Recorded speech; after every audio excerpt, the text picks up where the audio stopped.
Hey guys, what's going on? I decided to make this video because one, I was bored. Two, I'm in a really good mood, and three, I just felt like making the video.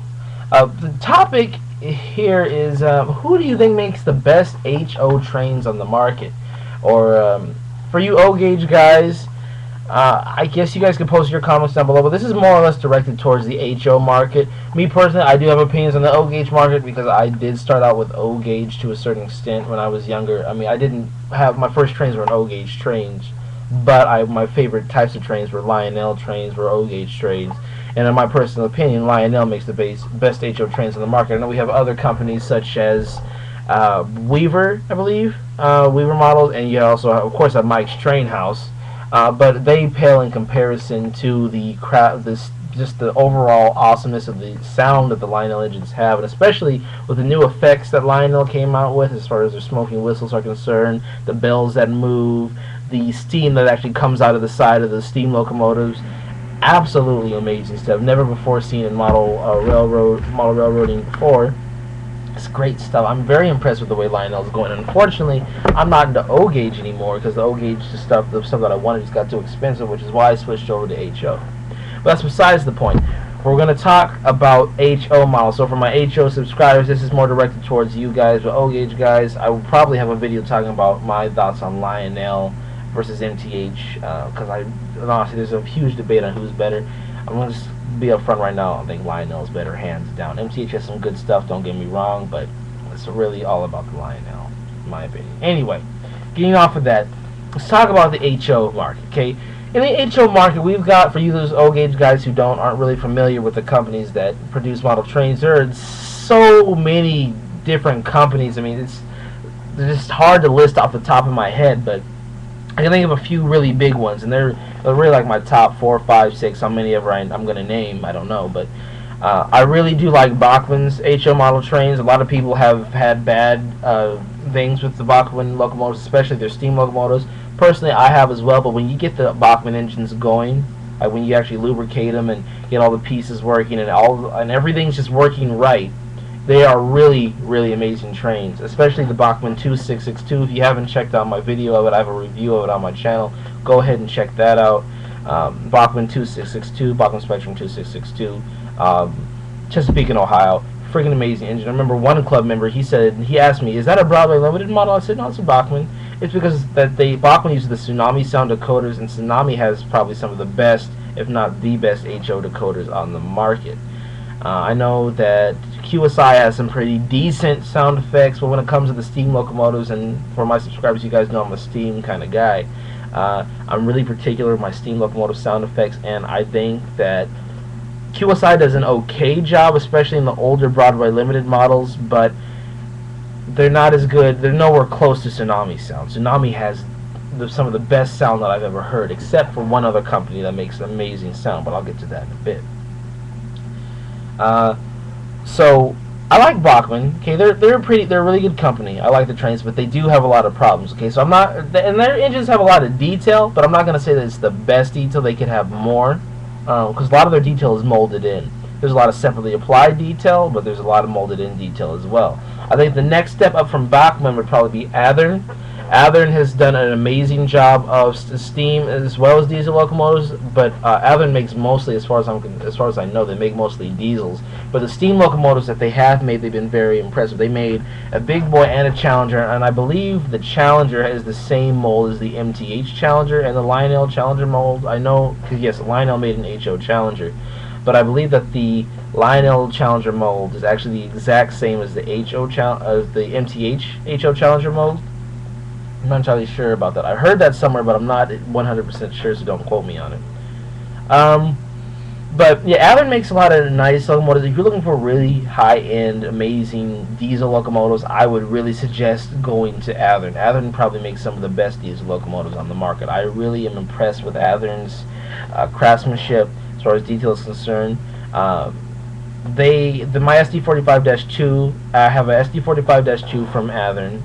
That's the Athearn Genesis and Athearn Genesis series, and I have a Santa Fe F3 from Athearn DCC. Both these engines have DCC and sound. War bonnet paint scheme, by the way, on the F3.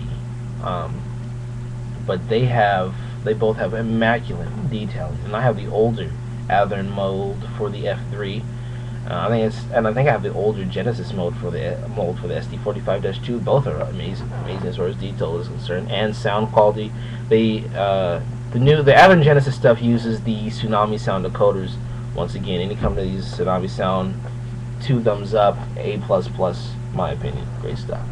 I think the next step up from Athearn would probably be Broadway Limited.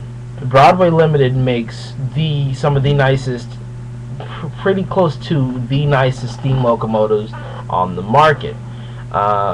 And as I said before, I'm a steam kind of guy. I'm very particular about my steam engines. Now, the older stuff, okay, the thing is, you can split Broadway Limited into 2 different sections. You've got 3 different sections. You've got their blue, Broadway Limited blue line. Yeah, they've got the blue line, right? You've got blue line. You've got Paragon 1, or just the Paragon series, and you've got Paragon 2, which of course comes after the Paragon 1 series. Okay, the blue line stuff is more or less for people who run DC trains but want to have sound. And for the O gauge guys, in case you don't know, you probably do know, but there's 2 different types of ways that we HO modelers run our trains. We either run them on DC power, or we run it on DCC, if I'm saying this correctly. Don't get upset if I'm butchering this, HO guys, but basically DC is just like your standard voltage, standard current on the track. You just take a basic power pack, plug it into the track, plug it into the wall, run the train, watch it go around. Okay. Then you've got DCC, which is kind of like the Lionel Legacy control system or the MTH DCS system, where you can control multiple trains with one controller. That's what DCC is, for those of you who don't know. For those of you guys used to the O gauge market. And if you guys haven't seen that stuff, check it out. It's pretty freaking amazing.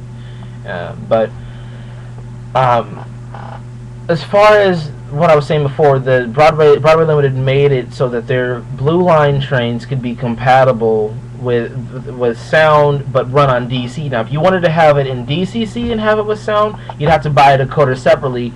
Either solder it in. I think most people solder it in, or maybe the later ones had quick plugs, but you could just plug in the decoder, and then you'd have a DCC locomotive with sound. The problem with these models, and I've heard a lot of people have this problem, is that when you put a decoder in that engine, in the blue line engines, they wouldn't operate as well. They would have all sorts of different malfunctions and problems.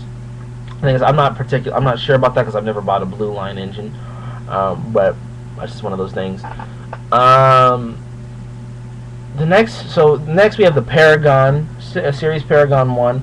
Paragon was pretty nice. It was a step up from the blue line, a little bit more detail on your engines. Some engines, you got like nicer engines like the J1E Hudson. That's the one I have, the Paragon 1 series. The problem with these engines, though, as far as steam locomotives are concerned, is that the chuff rate, you can't really adjust the chuff rate. At least on mine, you can't really adjust the chuff rate on your steam locomotives. I've tried. I've gone to where it says what CV to use. Cannot change the chuff rate for the life of me. It doesn't make a difference whether I'm using Digitrax or NCE. I can't do it. Won't let me do it.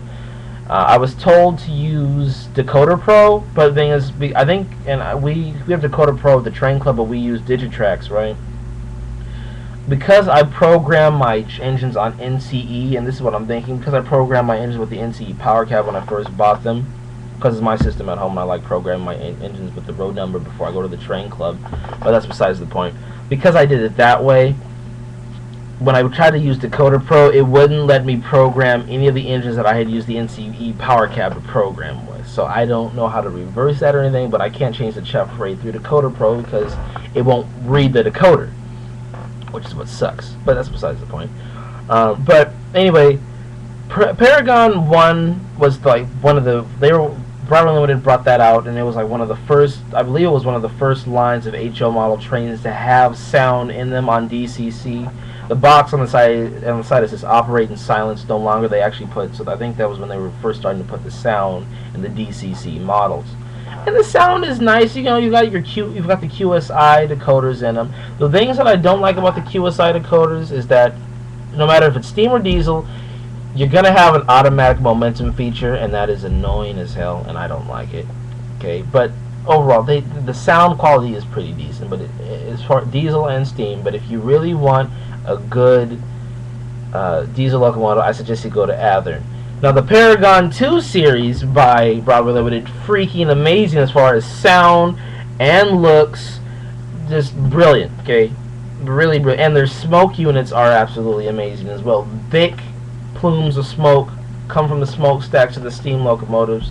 You think if you had it on the right kind of layout and the right camera angle, you'd think it was real. That's how amazing it is. I really am impressed by the Paragon 2 locomotives. I haven't bought one yet, but I want one. I want a Paragon 2 Hudson. I really want to. I might sell my Paragon 1 for and buy a Paragon 2 Hudson, because the Paragon 2 Hudson, this is absolutely amazing. And the whistles are quillable, which I think is great. And they got away from the QSI decoders. What Broadway Limited did was they made their own decoders and put them in the trains, and they just sound great. And the diesels are, there's the other thing, the diesels are pretty nice too, but I still think Athearn has a one-up on them because they use the QSI, or not the QSI, they use the, brain fart here, they use the Tsunami sound decoders, because I just love Tsunami sound. Atlas makes some decent trains. They don't make steam, really. I don't think they make, does Atlas make steam locomotives? I don't think they do.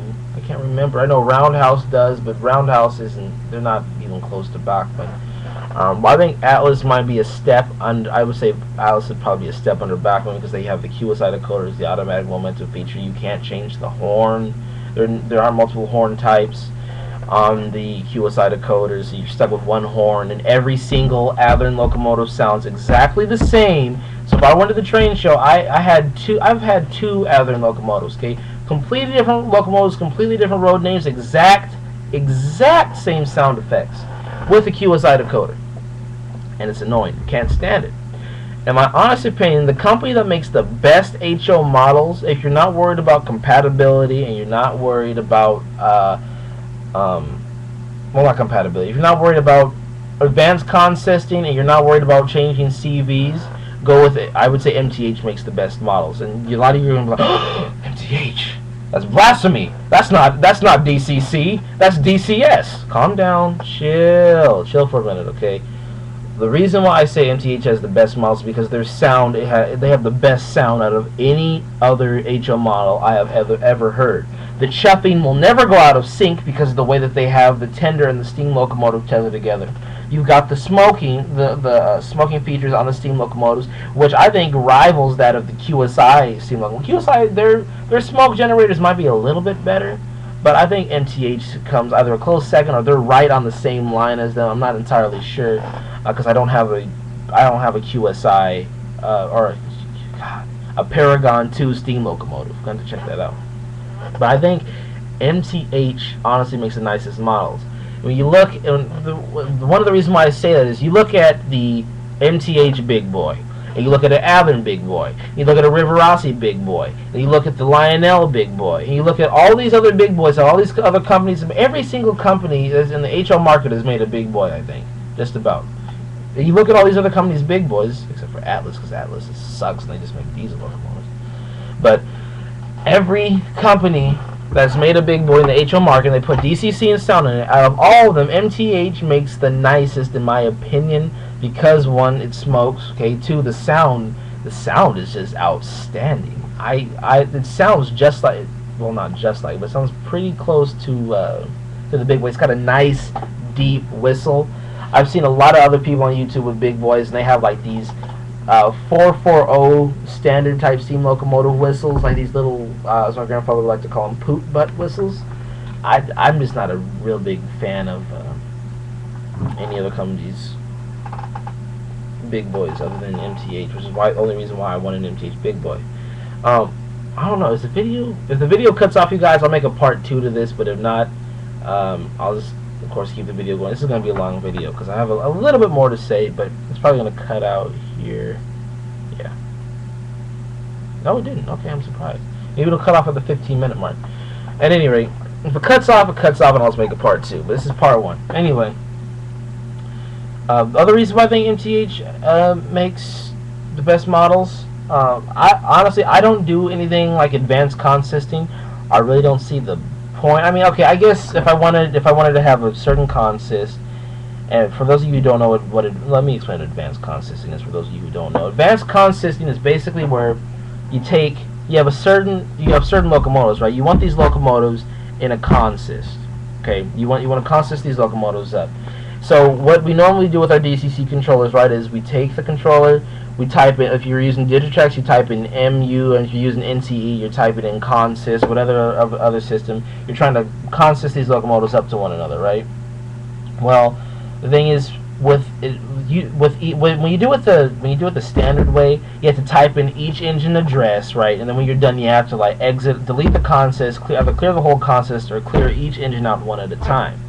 With advanced consisting, you have basically what you're having is you have a portable consist. So no matter where you go, you can take that consist with you. So let's say I have a consist of SD45-2, SD70 Mac, SD70 Ace, right? Let's just say I have those three engines, right? I say I want to have a consist with those three engines all the time because I only want to have those engines consist. Those are my favorite engines, whatever reason it's for, okay? What you do is you type in an address for that consist, right? So say I type in address 127. That's the address I'll have for my consist. Press enter, saves it. Those three engines that I put in that consist, and I made the consist address 127, I can now take those engines from my home layout, take them to my club layout, type in the address 127, and now all three of those engines will be consisted with me when I go to run them at the train club. Great stuff. With MTH, you can't do that, right? Now, that might be a problem to some. Me personally, I don't care. You can MU MTH engines to other engines. The problem that you might have, though, is this. You cannot speed match MTH engines with other brands of HO locomotives. And that, me personally, I might see that as a problem, but because I don't normally consist locomotives, and I'm more of a steam kind of guy, I won't be doing a lot of consisting anyway. But if I did want to consist, if I did want to consist a couple of steam locomotives together, just have them in a lash shaft of some sort. Lash shaft is sounds like a diesel term, but if I wanted to lash up these steam locomotives, but like I had a Bachmann and MTH, and I've done this before, I would have to speed match like my Bachmann 280 to my MTH 484 GS4. And the way I'd have to do it, I'd have to speed match the 484, I'd have to speed match the 280 up to the 484. I can't speed match the 484 down to the 280. Can't do it because you can't reprogram CVs and MTH locomotives. Me personally, I don't see a problem with that because I have no reason to reprogram the CVs. Whenever I reprogram CVs on a locomotive, it's for the chuff rate, the bell rate, and the whistle. Okay. And possibly the light if I so desire. With MTH, the way MTH has their engine set up, for me it's perfect. Okay, with my GS4, I've never wanted to. The whistle's great, love the whistle. Never needed to change the whistle. The chuff is always in sync, so there's no reason for me to change the chuff rate. And the bell fits my engine perfectly; it's at the perfect rate. I don't really need to change it. I wish that you could with some of their engines, the ones that I don't have, like the. The AC-12, the Southern Pacific AC-12. I wish I could do that, and because I don't really like the bell. It has the same bell as the GS4, and I'm not feeling. I would like a deeper kind of bell, kind of like on the Big Boy and the nickel plate road, 734, I think, something like that, 786. I don't remember. It's a Berkshire. Anyway, I would prefer to have it on one of those, but. Anyway, guys, I'm rambling on right at this point. This is my reason for thinking that MTH has the best HO trains on the market. There's a lot more I can say, but this video's already going on to 20 minutes, and we got ribs that just came out of the oven. I'm kind of hungry, and stomach's growling and stuff, so I think I'm going to get out of here. Other than that, I hope you all enjoyed the video. I'm probably going to run out of time here. If the video cuts off, I'm sorry. That's just the way it goes sometimes, whatever. But I hope you all enjoyed this video. Leave a comment below. Tell me what your favorite engine is, or who you think makes the best HO engines on the market. I'm saying MTH. If you take aside all the other stuff, all the bad things I told you about MTH, they really do make some nice trains. I really do love the MTH engines.